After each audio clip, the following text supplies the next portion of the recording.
The quest for the Stanley Cup starts now. Pucks dropping on the 2024-2025 NHL season, and DraftKings Sportsbook is here for it, official sports betting partner of the NHL. New to DraftKings? It's super easy to start. Bet on simple picks like who will win. Just open the DraftKings Sportsbook app, pick your team, and place your first bet. Check out the latest lines and odds in-app. Lines and odds subject to change. And, here's a big one, new customers can bet $5 and get $200 in bonus bets instantly. Download the DraftKings Sportsbook app now and use code THPN. That's code THPN for $200 in bonus bets with a $5 bet. Only on DraftKings. The crown is yours. Gambling problem? Call 1-800-GAMBLER. In New York, call 877-8-HOPE-NY or text HOPE-NY 467-369. In Connecticut, help is available for problem gambling. Call 888-789-7777 or visit ccpg.org. Please play responsibly. On behalf of Boot Hill Casino and Resort in Kansas, 21 and over. Age and eligibility varies by jurisdiction. Void in New Hampshire, Oregon, and Ontario. Bonus bets expire 168 hours after issuance. For additional terms and responsible gaming resources, see dkng.co/ftball. NFL Plus Premium offer available only to new and former NFL Plus subscribers. Additional NFL Plus Premium terms at nfl.com/terms.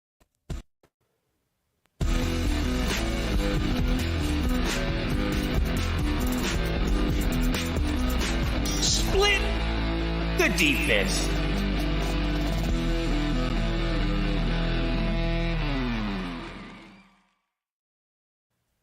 All right, welcome to Split the Defense Leafs post-game, presented by Laforest Electrical Contractors, serving Kingston and the surrounding area since 2004. Proud member of the Hockey Podcast Network. I'm Webby with CP, no producer Ted tonight. A little bit of a kids' table. There may be technical difficulties. Stand by. Thumbs up this episode, subscribe to our YouTube, leave us a comment, and now more than ever, we need you to download the show and listen in podcast form, and leave us 5 stars there while you're at it, if you don't mind. So the Leafs lose tonight 4-3 after an amazing comeback and an amazing goal to bring it back and bring our faith back by Austin Matthews. But it just wasn't enough. I have lots to talk about in this game.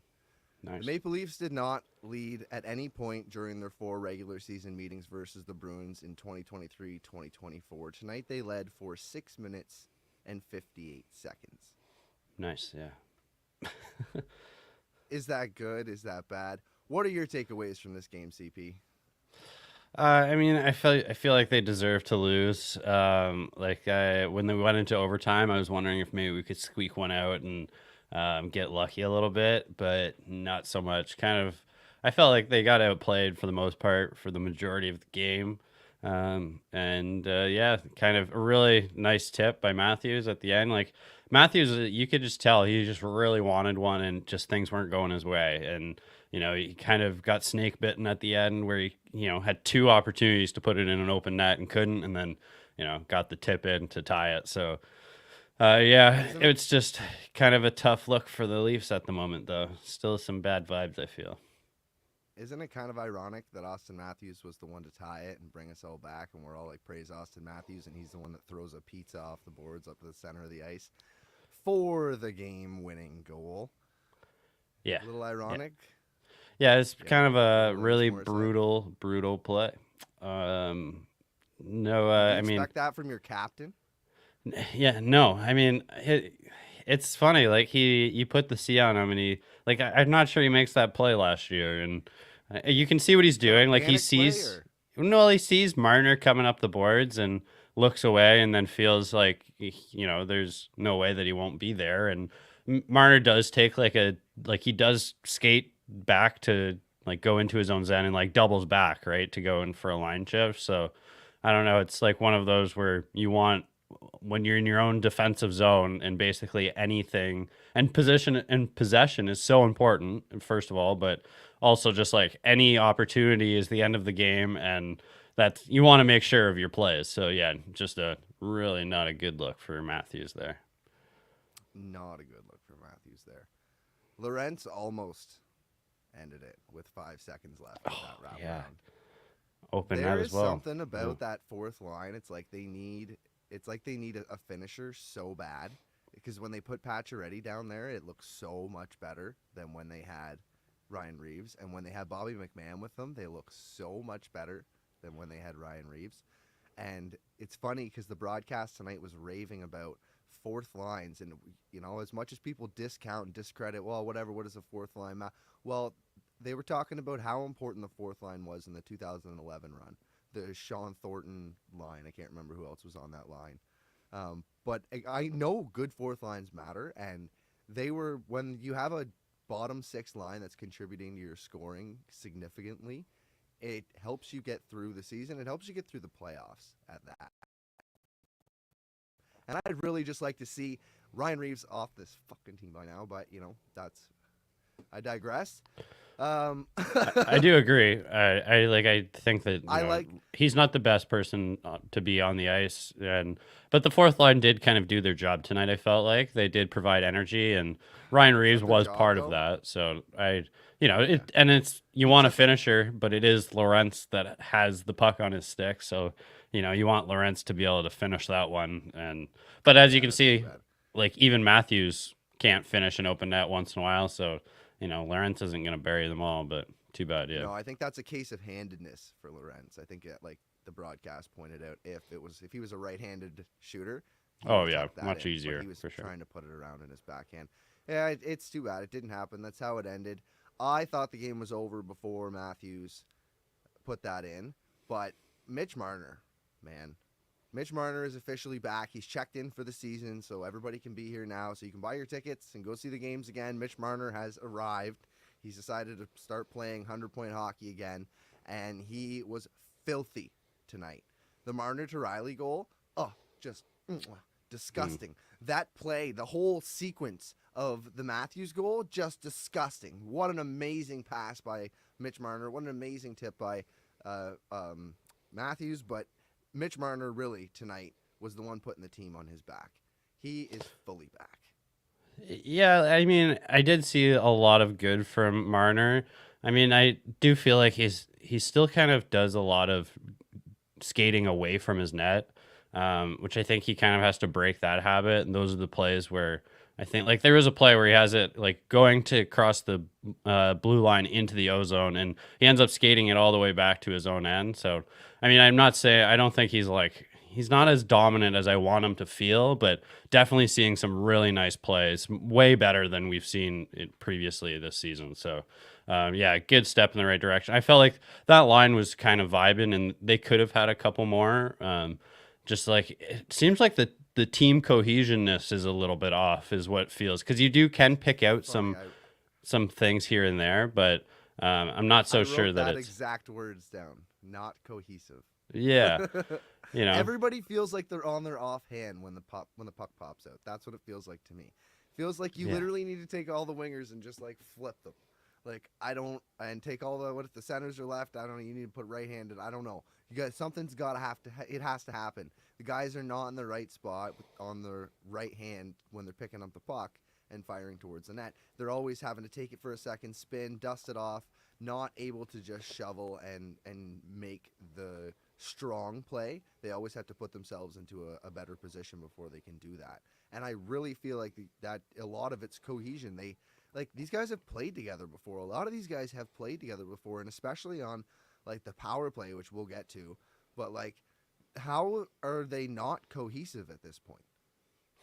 Yeah, I know. It's like I said to my girlfriend tonight, like it's like the Monstars came in and just took everybody's secret stuff. Like, I felt the same way. Like there is just like this weird little thing. I'm like waiting for Bugs Bunny like to come out and be like, we got to play the Monstars.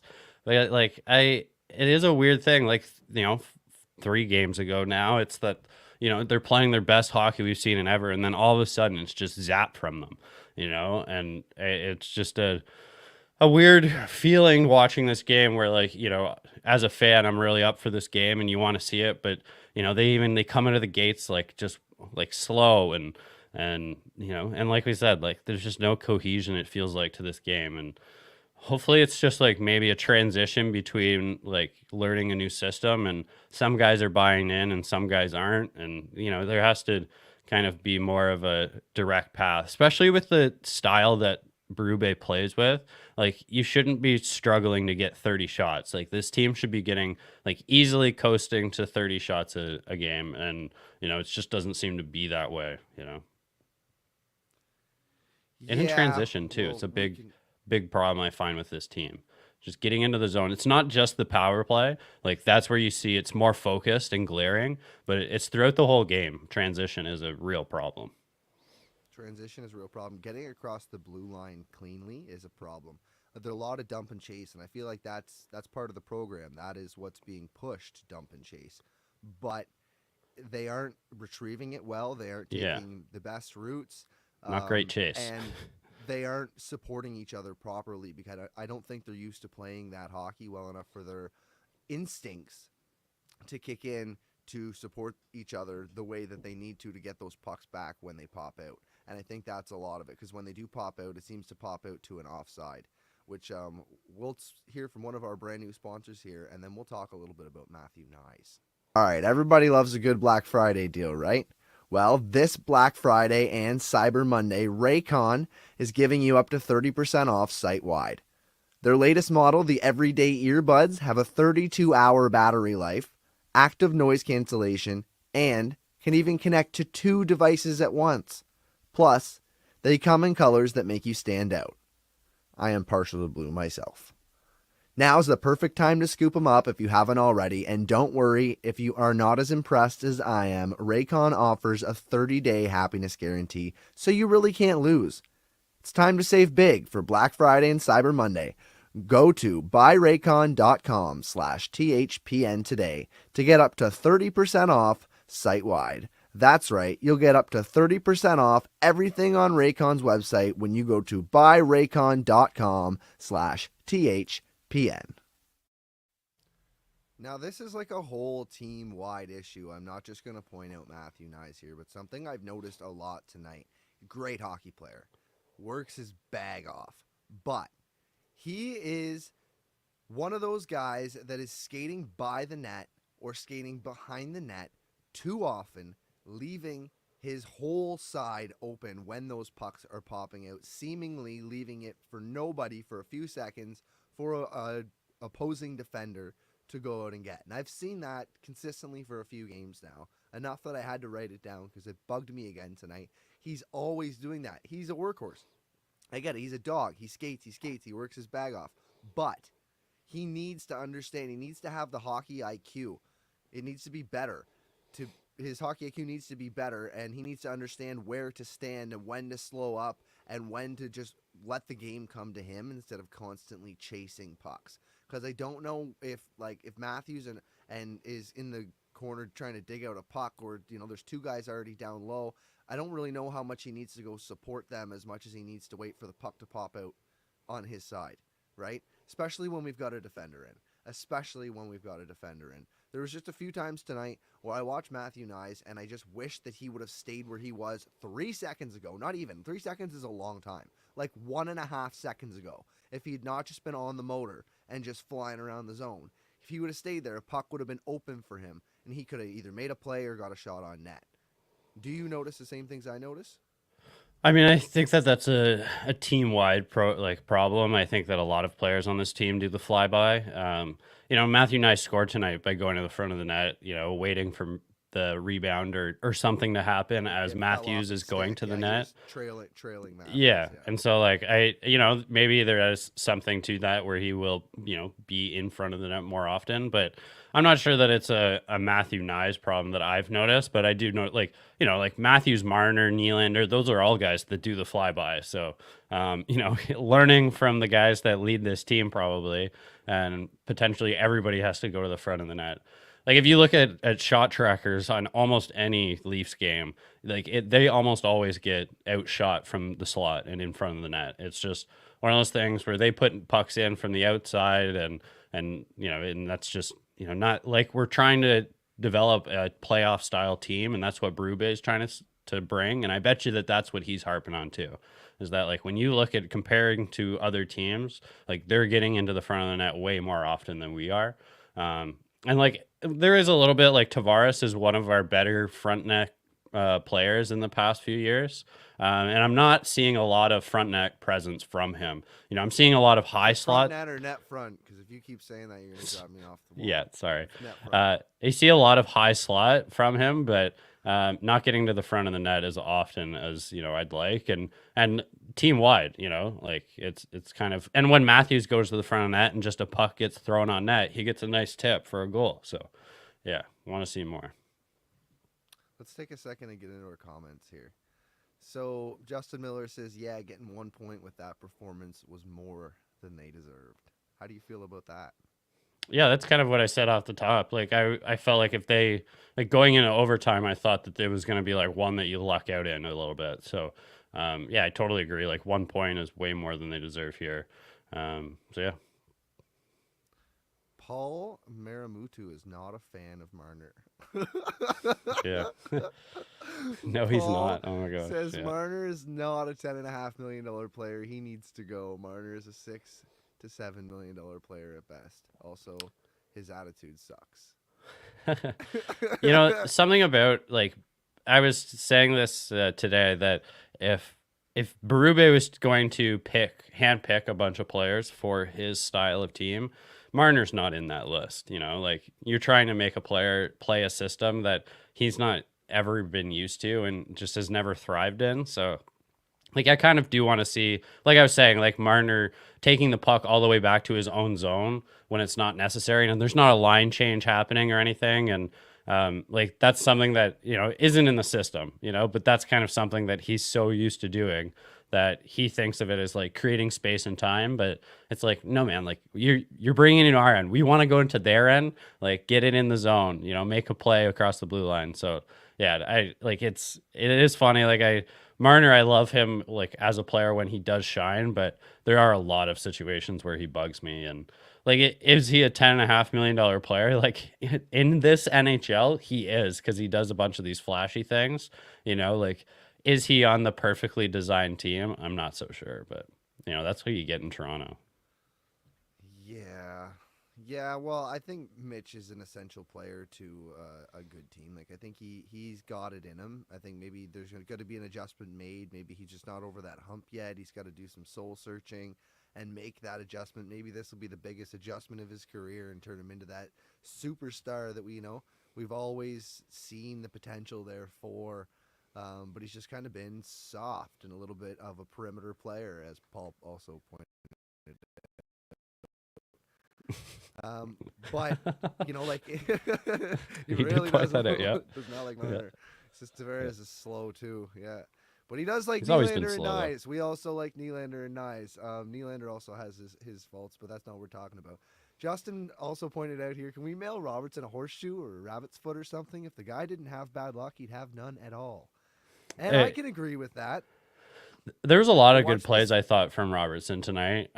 Also, like, he gets the penalty that's at the worst timing possible when they're trying to push to tie the game. And, it's a little bit of a lazy play, like, lazy with his stick. I mean, like, it's nice that he's trying to back check, but yeah, just ends up taking a tripping or hooking. I forget what they called it, but yeah, I mean, Robertson, he just seems like he gets a bit of the yips when the puck's on his stick in the right position. And, like just the puck always seems to bobble on him for some reason. So I don't know. I think that with Robertson, things can change quickly, but also I'm not sure like his line like has been creating enough in general in the last few games. So yeah. Yeah, I don't know if that line's going to be a thing. I don't think it's going to work. Like, you can just see we're now over 10%, or I guess about 10% into the season, and it doesn't work. Like, unless it magically works next game and then continues to work for the next 10 games, I'm not going to believe in it. It doesn't work. You need to figure something out for that third line. Like, Stanley Cup winning teams don't have shit third lines. That's not how this works. So we need some more production from those players. And, like, I think Robertson can be a good player. I think he could find a fit somewhere. Is that here? Is that on that line? I don't think so. Tavares is a good player. Maybe a bit slow, Paul, like you said. But, he is a good player. And I think he could fit somewhere on a Stanley Cup winning team as well. Is that here? Is that on this third line? I don't know. Max Pacioretty, I do kind of like that guy on the third line for what he's bringing. I like him with Tavares. I like him with I like him as that, veteran. I don't want to. I almost said defensive, but it's not that I love his defensive game. It's just that I love that he understands how to play the game. He's strong on the forecheck. He doesn't spend a whole lot of time in his own zone. He knows how to chip and chase. He's a very, very well-adjusted player. But does he fit on this third line? I don't know either. I like Pacioretty, but I don't know. So it's hard to say could any of these. Do you even see a third line built around any of these players? And if so, who is it? Yeah, I think Tavares. Like I do think that he, like you said, he does play the game smart, and the plays always don't ever work out. But he is playing the right way, and I think if it's just not necessarily working with this group of players. I would like to see Bobby McMahon go back with Tavares, because that's something that's worked in the past, and even like when I've seen him this year get with Tavares, it seems to be a little bit of a bump that you need. So like maybe Robertson just might be losing a spot, and it is what it is. And it may be like Justin said, that it's a little bit of bad luck, but it's also about like, this is not a team that we're just like waiting for guys to develop, like we're looking for guys that can develop quickly and be ready right now. Like Easton Cowan would be on this team if we were just waiting for guys to become good. So I think Robertson might be losing his spot pretty quick, because I'm not running the team, but I wouldn't push him up the lineup, and I don't want to push him down the lineup either. So I think it's just out. I think it's time to go. I think, and we have another $3 million player sitting on the bench, and we've got Calle Jarnkrok coming back. So it's kind of looking like, well, we need to replace a forward for a spark. We need some sort of injection there. We don't have any cap space. So it's kind of feeling like Timothy Liljegren is going to be on the move, and I feel like in order to recoup some value of losing, because you're not going to get a whole lot for Liljegren if you get, you're not going to give him away for free. You will get something for Liljegren, but it's not going to be anything fancy. Like, I would be surprised if they got a second-round pick for him. Yeah, like I wonder, would be surprised. Do you think it'd be nice to see like a player come in, because like picks are great and everything, but I guess if it's something you're going to trade down the line, but can you get a third line forward for a third line defenseman, or is it only draft pick trades that are coming in? No, and that could work, but then you have to move out Calle Jarnkrok and replace him, because you have to put Liljegren out of the lineup to bring Jarnkrok back. Jarnkrok will be activated in 5 days. Is he though? Is he actually going to come back? Because that might be when he can come back, but I don't know. I haven't necessarily seen him at practice doing playing on the line. So I'm not sure. Lines? Yeah. Then he'd definitely be back. But I'm so back. Until Calle Jarnkrok is back, I'll believe it. But he's just like a ghost sometimes. It's nice when he's in the lineup, but you can't count on him to be in the lineup.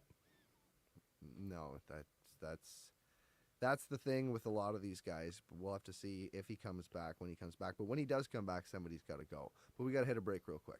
Yep. Nothing beats the energy of seeing hockey live. The screaming fans, the goal horns, it's something you just have to experience in person. And now, finding great seats is easier than ever with Game Time. Not only do they have tickets for hockey, but also concerts, shows, everything. Their new feature, Game Time Picks, shows only the best deals, so you're not wasting time scrolling through thousands of tickets. Game Time Picks curates the deals, and with all-in pricing, there are no surprise fees.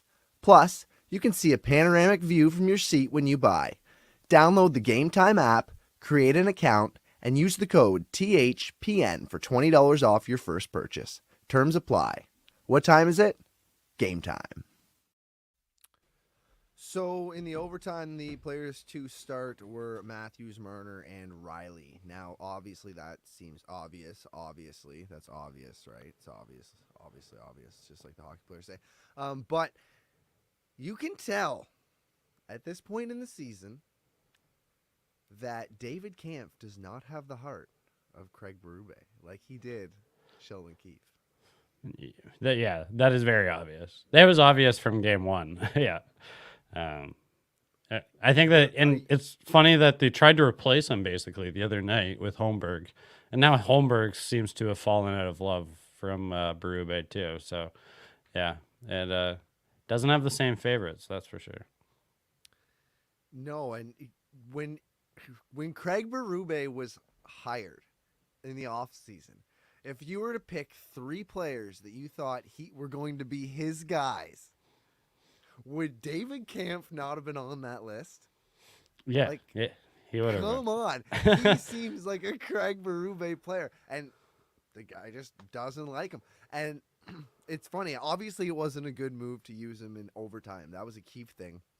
His role has been completely diminished with this team. Like, David Kampf is a shell of himself, and he's the same guy that was playing third-line minutes with Ilya Mikheyev. He's playing the same game. Like, he doesn't look different. He just does it for less time. And it's like, the guy, Berube just doesn't like him. It's just like, nope, don't like that guy. Don't like what he does out there. It's just wild to me. Like, I feel like, that was the moment tonight where I'm like, oh, is it obvious? Or is it just like, that's the guy. You can't put Tavares. He's too slow. Well, who else can you get to win a crucial face-off? Well, David Kampf. Well, I'm not putting David Kampf out there. Is that just the obvious move to make? Is that what he's making, or is that just reinforcing that Kampf is not a Berube guy, and he's also potentially on his way out of here?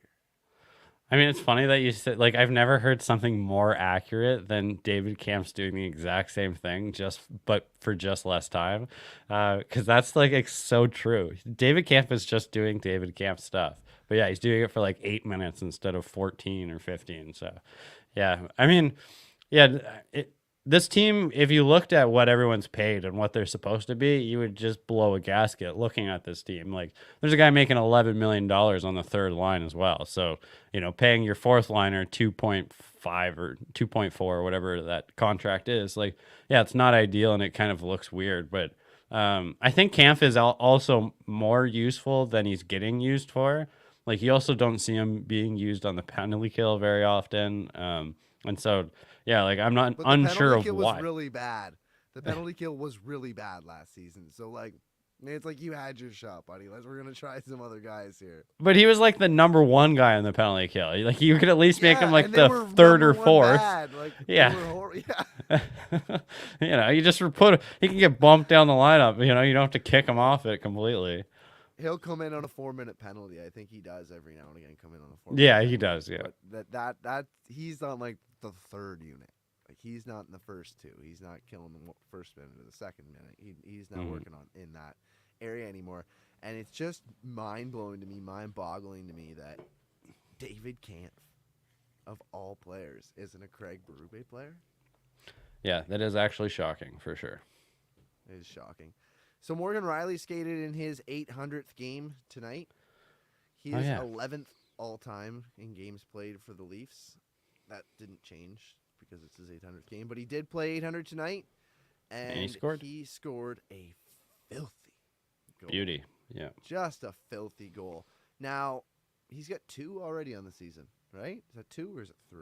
He's got at least 2. I think 2. I just think 2, yeah. So 2, I mean, I got to think that if we're 10% through this season, he's got 2. We're looking at a 20-goal season for Morgan Rielly again. I mean, you could see, like, that's not a shot I think that he takes last year. Like, that's a shot that typically he would collect and make a play on. Now.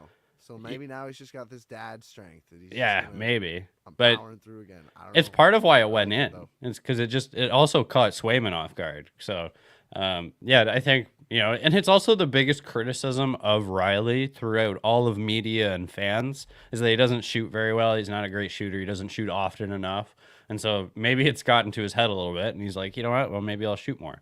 Maybe the coach is even like, that's why you've been taken off power play 1. It's because you don't shoot, and, you got to learn. So, yeah, even as he's into his, it's crazy to think of how old Rielly actually is because, remembering him being on this team is, he's been on the team for so long, actually, and he still seems so young to me, but he's not. But I think that Rielly should shoot more, and those are plays that, under Craig Berube, you want to just get a puck to the net and not make a play. So, And Riley's always been good at following a coach's plan as well. Like I always talk about that my favorite version of him was when he played for Mike Babcock. And so I think that like Riley, I think was going to, do whatever a coach wants him to do. I think that's basically the Riley motive. And like having a coach like Keefe kind of, I think, encouraged him to play the game that scares me more than most, but where he's just kind of flying down the zone more. And I haven't seen as much of that where Riley is, playing behind the other team's net, which is good to see. But yeah, beauty goal for him though. And just nice to see him get it in his 800th. Why? So OEL has been switched to Riley's side. Yeah, what's with the D pairs right now? Tanev's gone down to... Not gone, but... no, yeah, he's gone down to the second pair with McCabe. Now, why? Who wasn't working there? Why did we have to make the switch? Well, I mean, there's 2 awful games. I think that's the idea. Is that like, they had back-to-back brutal games, and that's the decision that he wanted to make. But it just doesn't, like, I could tell you that that's not going to work long-term right now. It's just... No, you don't put the 2 offensive guys together. That's just not how this works. Yeah, and I know... 2 defensive guys together, like... Yeah. OEL is a little bit of a two-way guy, but not enough for what Morgan Riley needs. Like, he can hold his own. Maybe Berube just hasn't been around long enough. So, like, we all know what Riley needs, and it's a shutdown guy. Like, there's no other option for this guy. We've seen them all. So, yeah, I think they might even go with it again because, this game was a little bit better than the last 2, but I just think, like, you have to go back eventually you got to go back to the initial pairs. It was better, but can I point out the Bruins lost 4 in a row coming into tonight? Yeah, yeah. They aren't very good. Like, I mean, they're not Columbus, though. But, well, I think Columbus has won more games than the Bruins so far this year. Long term, though, it's pretty clear. 10% into the season, I'll talk to you in 10 games. We'll see where this comes up. But, you're probably right. But still, like, they're playing a Bruins tonight who aren't even, like, absolute world-beating right now, playing some of their worst hockey, and you're getting smashed. So that's not good. What is the trigger for panic time to us? Justin wants to know. I don't know. Like, I think 4 games to me is kind of panicky because it reminds me of a series. Like if you can string together 4 games in a row that are bad, then that just means that you're like, if it's the playoffs, you're out. And I honestly, I try and like when I'm looking at how they've been playing and looking at the schedule, and I do break it down into series, like, oh, they would have won a series here, and like, oh, they would have lost one here. Like that would have been a 7-game series. And like, I do kind of look at the schedule kind of in a weird way there. And so, yeah, that's where I start to panic. 4 games in a row and yeah, you're out. You know what? That makes a whole lot of sense. I'm half panicking though currently, and that makes sense because 1 more and then it's full panic. So, yeah. Oh yeah. Last thing I wanted to mention: Ekman Larson and Coyle both got called for unsportsmanlike conduct tonight. That was weird. That was bullshit. OEL should never have been penalized. I mean, he definitely started it, but like what he did was not a penalty by starting the shit. Now Coyle was the one who like put him in a headlock and leaned all over and went back for him. Like it was nuts that OEL should have never been a part of that. But for some reason the refs were like, no, we're taking you both. It's like, you can't do that. It feels like that's just how their parents raised them. It's like, no, one was bad, so you're both bad.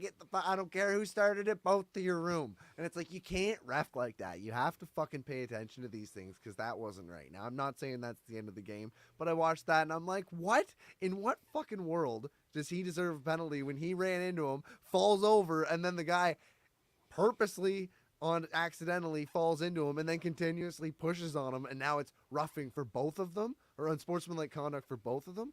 Like, fuck. I mean, I guess I didn't hear their mouths. I just thought that was a little ridiculous for the physicality that I saw on the play. Yeah, I will say that like it looked like OEO was about to try and like tackle who was it? Like Carlo, or who was that actually? I think it was Carlo. Yeah. I forget, but whoever it was, they it did look like OEL was going for the tackle, and I don't know. I hate that too. It's just like I didn't think it was well deserved, but Oh, I wish I had the clip that Omar cut. He runs into him, boom, hits off the boards. He like falls over, and then Carlos like, "Oh yeah, you just hit me," comes off, and he just kind of like mashes right. him onto the thing, and OEL's just like almost like the Matthews thing, like what is happening? And he gets a penalty too on sportsmanlike. It's like what the fuck, man? Yeah, Like for sure. whatever, stupid. Not the reason they lost, but still dumb. Do you have anything else you want to bitch about this game? Bitch about no, but actually praise a little bit is Philip Myers. I felt like he finally got his debut. I thought he deserved it in game one, but took him 8 games to put him in, and he did look better than Timmins and Liljegren. So I thought he broke up plays well. He's kind of like, he's not Chris Tanev. There's no question, but he does have that style of play where he, just uses his body to get in between him, the player, and the puck, and makes a quick, easy play. And I'm not sure that Benoit is the greatest partner for him, but I do think that he looks like an NHL player that can make plays. Does not have the confidence yet to make a first pass, though. A lot of times No. tonight, there was times where he could have fired it up the ice, and he's like, "Here, partner." He needs to play. That guy needs to play. There's potential there. I do like him, and I think that a player like Philip Myers, being right-handed, having the Leafs being so deep around right-handed defensemen right now, I think he renders a guy like Timothy Liljegren useless. Yeah. Like, we don't need him. Now, he's obviously a good hockey player. I think he's going to be successful. But I think having a guy like Myers, like, we don't need you on your third pair. We got a guy that's way cheaper. And then we got depth of them. Like, we got Connor Timmins already there too as well. It's like, and we got Hakanpää. What about Hakanpää? Like, that guy's going to come play games eventually too, right? Right?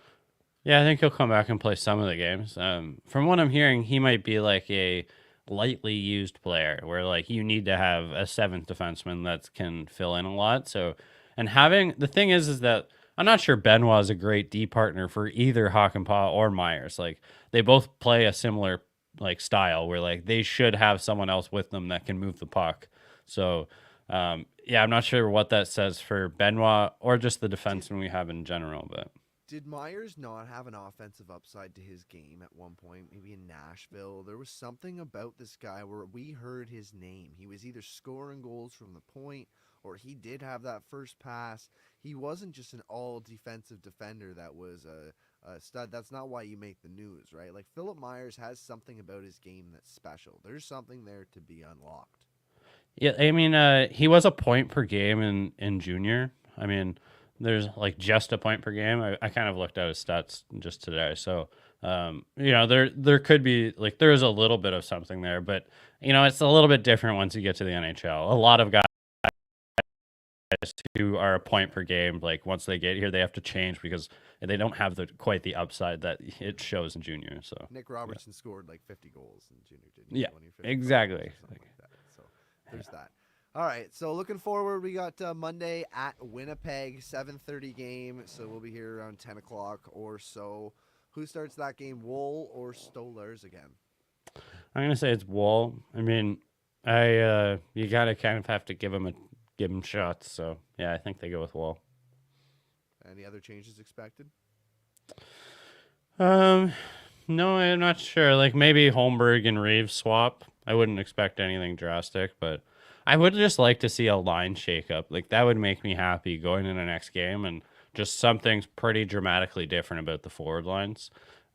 Same kind of guys in the top six, but just in a different order. Like it's time for a shakeup. There's like we said, there's no jam here. There's just something missing, and you need to see a little bit more spice going into the next one. If we're gonna have three lines, I'd like to see Marner back with JT. And I'd like to see Willie with a couple of guys because he can do that. Like Willie, Domi, McMahon, right? Like we're good. Yeah. And then who we got with Matthews? Like who can Matthews jive with? That's the thing. Pacioretty and Nyes.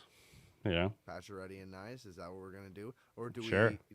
Are we gonna break up the second line to give Matthews a little help? Like he shouldn't need help. He's a $13.25 million player and our captain, and they're supposed to be the second best player in the league besides Connor McDavid. Like he's supposed to be, right? Like that's why he's paid. That's how people are looking at him. That's how he views himself. and he wants to be in that position, and he's just not. So he doesn't have to be sheltered, right? He should be able to be given Calle Yarncroke and Matthew Nyes and still go out and score 60 goals. I think if Calle Yarncroke was around, that would be like good. I think Domi would be the ideal person that I'd like to see on the right wing for Matthews, but especially if you're taking Marner off. But then Willie does need Domi to like cover at center. So click. and they just play well together. So I don't know. It's we're getting a little bit of. We have some players that maybe they just we haven't found the solution to the puzzle here of who fits with who to make the best lineup. Yeah, we do need to see some shakeups. All right, well, let's wrap it up right here, and we will see you after next game. We'll see if they make any shakeups then. Thanks for joining us on Split the Defense Leafs post game.